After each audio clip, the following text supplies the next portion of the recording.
Hai good people, kenalin saya Hilwa Nabila. Yuk bahas politik Indonesia lewat perspektif Bapak Cecep Suryana. Jadi good people, saya ini mahasiswi UIN Bandung, jurusan Humas kelas 5A yang sudah belajar mata kuliah komunikasi politik yang diampu oleh Bapak Cecep Suryana. Nah, ada beberapa hal menarik dari pembahasan di kelas. Langsung aja saya bakal ulas beberapa hal di antaranya. Seperti yang good people tahu, keadaan politik di Indonesia saat ini sedang kacau, mulai dari kurangnya integritas pemimpin, tingginya tingkat korupsi, dan kekurangan transparansi dalam pemerintahan. Waduh, banyak banget ya, kalau dibahas mungkin gak akan kelar 3 hari 3 malam nih. Memang kita nggak bisa nilai segala aspek mengenai para calon, khususnya di bidang yang bukan keahlian kita. Oleh karenanya, tidak ada salahnya bagi kita buat mengkaji hanya di bagian keahliannya masing-masing. Karena seiring bertambahnya usia, kita nggak bisa lagi jadi idealis, tapi harus realistis. Kita juga bisa menelaah dari pendidikannya, kecerdasan, kebijaksanaan, prestasi, dan lain-lain.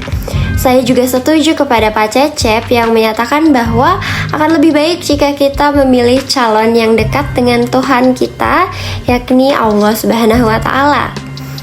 Dalam memilih pemimpin nasional, janganlah memilih seseorang hanya karena sekedar popularitas dan juga pencitraan. Karena bangsa Indonesia ini tidak butuh sosok pemimpin yang populer karena pencitraan saja. Sebaliknya, bangsa ini membutuhkan sosok pemimpin yang bisa menyelesaikan berbagai persoalan di negeri ini. Dahulu, ada masa di mana demokrasi sempat heboh dengan model politik pencitraan yang dikemas apik sedemikian rupa. Ditampilkan seolah sangat sederhana, merakyat, dan lain-lain.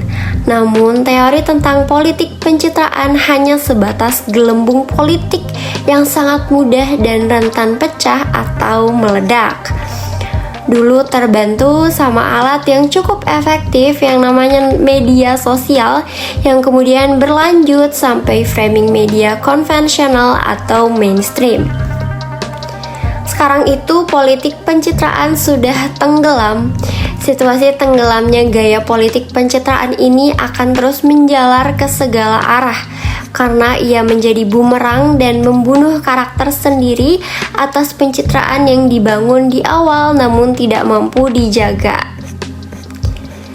Jadi, pilihlah pemimpin yang sudah jelas visinya dan sudah jelas rekam jejaknya. Pemimpin juga harus bersih, aspiratif, dan bisa menjadi problem solver, dan tentunya tidak butuh pencitraan seperti yang dikatakan Pak Cecep Suryana. Ingat ya good people, jika kita salah dalam memilih pemimpin yang benar, maka kita akan jatuh ke jurang yang besar. Demikian dari saya, mohon maaf jika ada kesalahan. Wassalamualaikum warahmatullahi wabarakatuh.